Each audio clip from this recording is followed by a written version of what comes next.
Today's video is all about showing you GarageBand in action. Last week I showed you just an overview of some of the main screens, some of the things that you can do with it, how to find it, how to organize your iPad, a few things like that. Today I'm just going to jump straight in and actually create a track for you just to show you how easy it is to get started.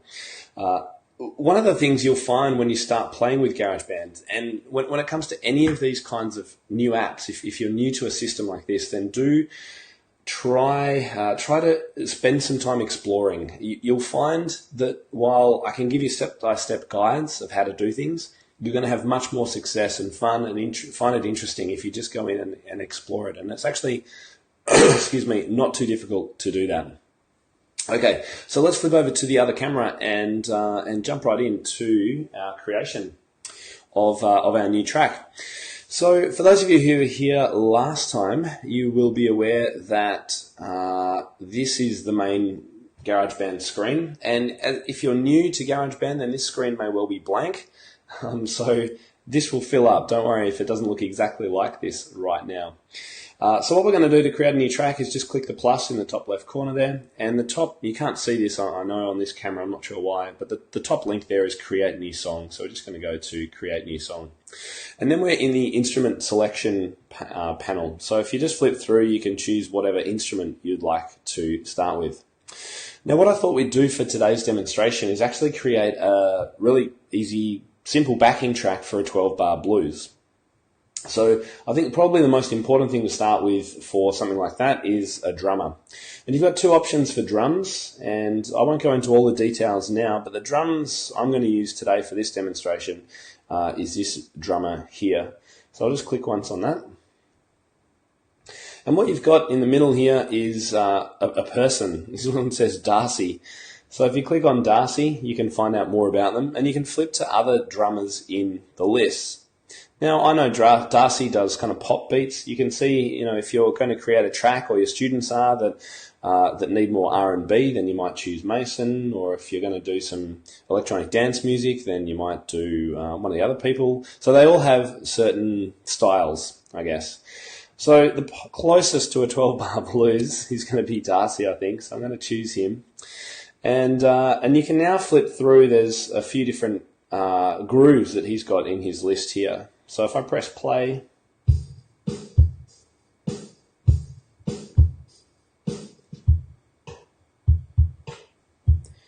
do let me know if you can hear this properly. I can always turn it up or down.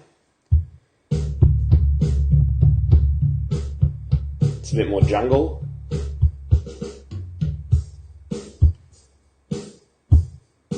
So they're some of the styles that he's got that you can choose from if you want to. Now I've also noticed there's one other thing that we need to do, and that is to adjust the length of this song. Whenever GarageBand loads up, it'll choose, you can see up in the top line here, it'll choose 8 bars for you. Now 12-bar blues, we need 12 bars, so I'm going to click the little plus up here.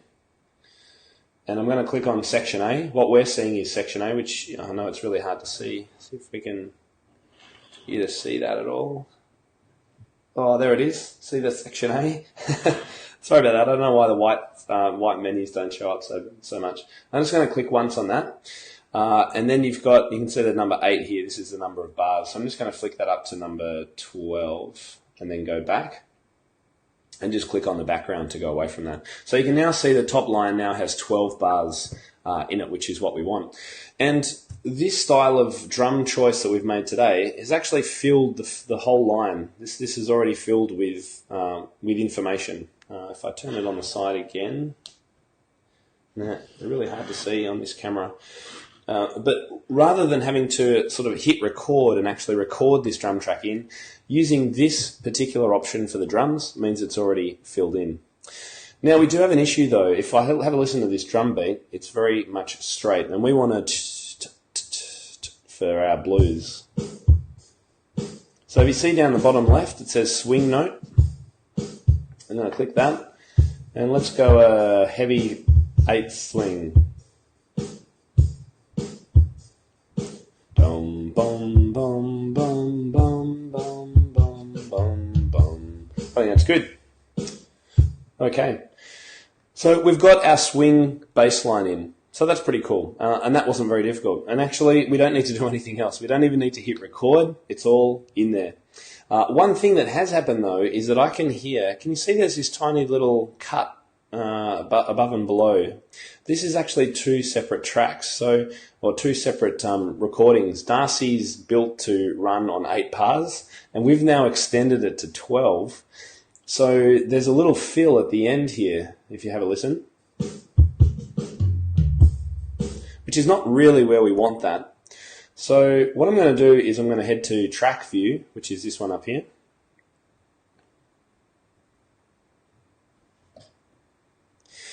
And I'm just going to delete that end section, double click, delete. Oh, that's deleted his whole thing. No, that wasn't very helpful. My apologies. Let's get him back.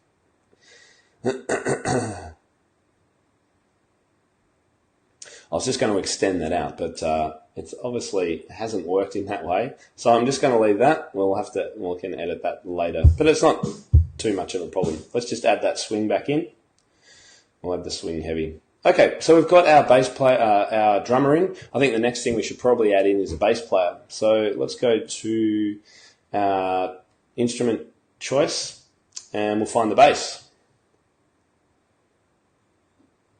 I can see there's a few people watching too. Yeah, don't feel too shy. Say hello. Always great to see, and make sure that you can hear me and all those kinds of things. And if you've got any questions at all, please, if you're watching the replay or live, do let me know as I go. Now, we want a bass sound next, right? But I don't actually know how to play the bass. If I did, I could use the bass and I could tap the strings and it would I could play the bass. But I'm not actually going to do that. I'm actually going to use a keyboard and I'm going to load up a bass sound in it. So in the middle section here, you can choose all sorts of different keyboards and pianos and all sorts of things. But right down in other, you've got some bass options. You've got an upright and you've got a picked and you've got a P bass.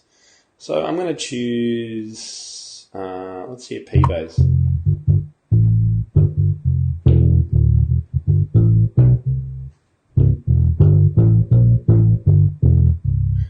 It's probably a little bit modern, that one. What about this?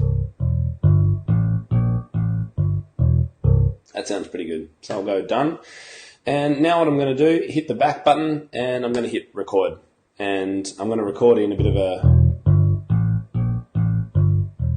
walking bass line. Here we go.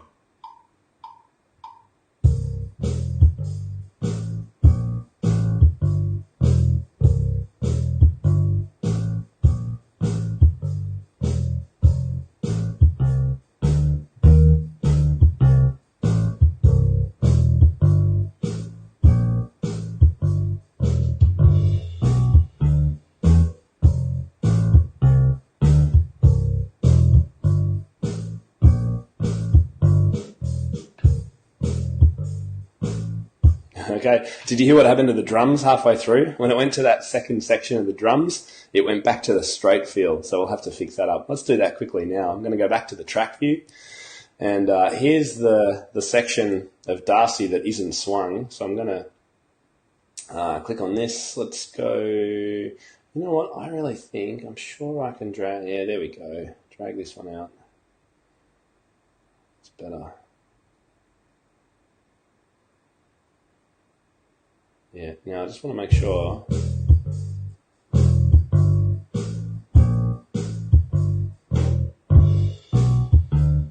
Cool, okay, there we go. So we've got a bass player, we've got a drummer. The bass is not as precise as it could have been, so let's actually fix that up quickly. I'm going to double click on the bass and go to settings.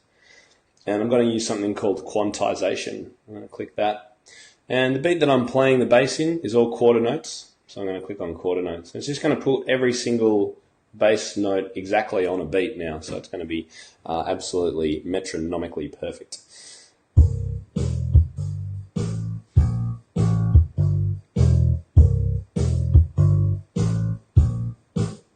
Now, of course, you could do any number of other things to this track. We could add some guitar. We could add strings, you could add a rock organ, whatever you want to do. This is just the very beginning kind of taste of how simple and relatively simple it is to create a new track using GarageBand. So how did was that fairly easy for people to understand? Let me know if you've got any questions, and thank you very much for Julia and Michael for saying hi too. Great to see you guys there, and I'm glad you can hear okay. So that's my little overview today. Now, the thing that I don't actually use GarageBand so much for blues, 12-bar blues backing tracks. I actually much prefer to use an app like iReal Pro, because iReal Pro is designed, and a lot of people have been asking me since my first GarageBand Live last week, what are the main differences between these two apps? And iReal Pro, IREAL Pro, iReal Pro, if you're unsure of the app, is an app that turns chord charts into backing tracks using bass, drums, guitar, and you can change the levels of all of those, and you can change the chords. It's just fantastic. Once it's set up, and you can just put in the C chord, you can put in the F chord and the G chord in the order of 12 bars, and just hit play, and it will turn it into magic. And you can choose the style, so you could do a 12-bar tango if you wanted to.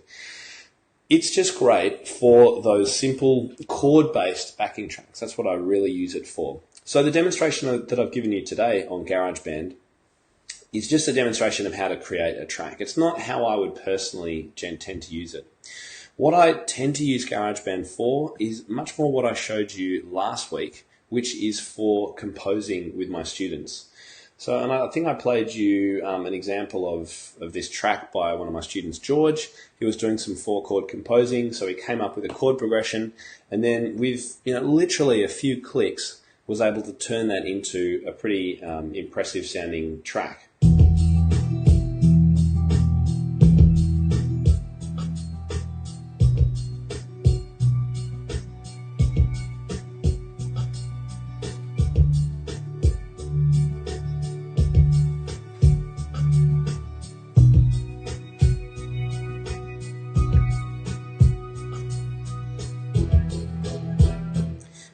And that's only one of many, many styles of tracks that people can produce.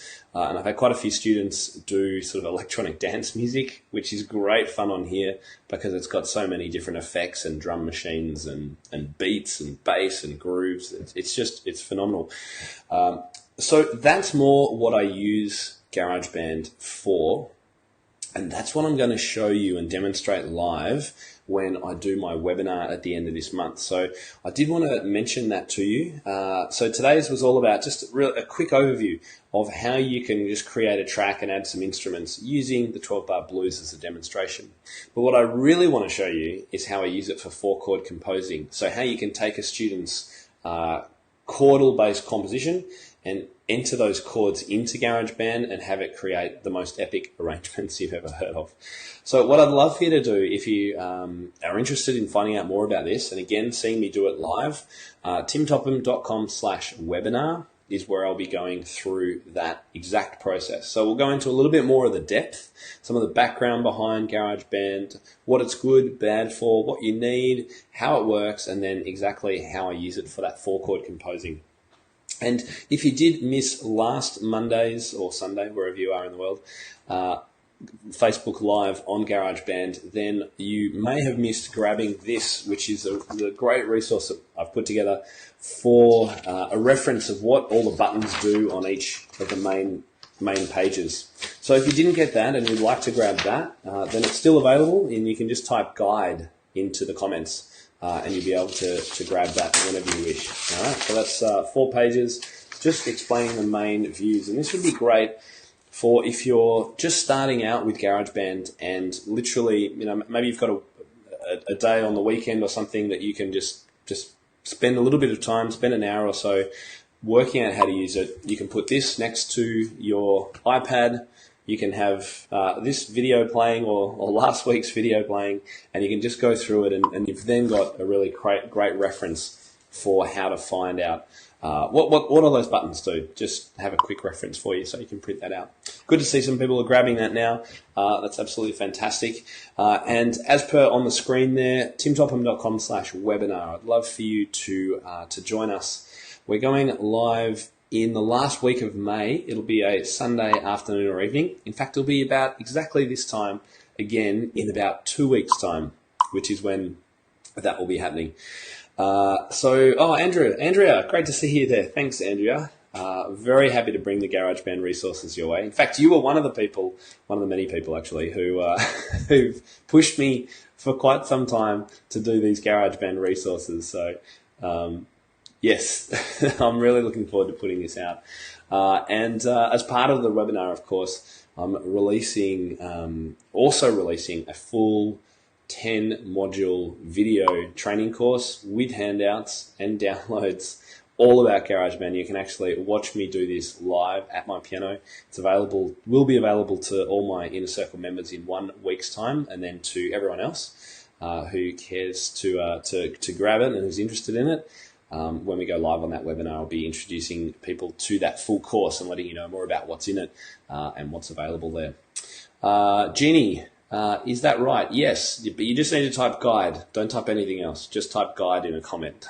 No other words, otherwise it won't work.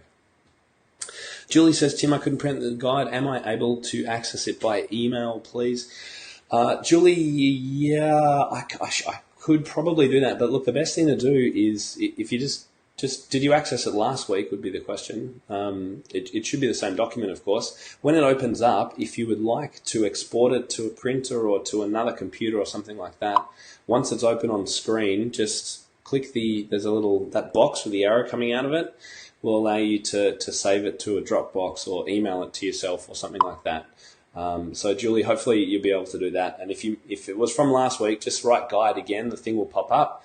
And you'll be able to export it. And if all else fails, email my support@timtopham.com email, and we should be able to help you out. But hopefully we'll be able to get it. All right, so that's it from me today. Nice, short, sharp. I hope that was helpful. I know it was really quick, but it was just a taste, really, for what I'll be providing in the webinar coming up in 2 weeks' time. So make sure you jump on that. Register now if you can. There will be a replay, of course, if you can't join us live, and I'm totally really excited to be bringing that to you, because this app is not only free, it's one of the coolest and most useful resources for your studio. And I know that in the United States, a lot of you guys are coming up for summertime. You guys, some of you are doing workshops and camps and things like that. And I'll tell you what, this app, which is over here on my other camera, is a fantastic one when you're thinking about summer camp programs and things like that. Okay, so everyone, thank you very much for joining us live. Please share this if you have found it helpful. Share it with any of your friends or other piano teachers you know, or give us a thumbs up or a heart. I always like a heart. It's kind of nice on a Monday morning when I'm still feeling a little bit under the weather. So thank you very much, everyone, and I will see you in 2 weeks' time. And I'm really looking forward to sharing the rest of my GarageBand knowledge with you. And I hope you'll be able to join us live. Bye-bye. See you.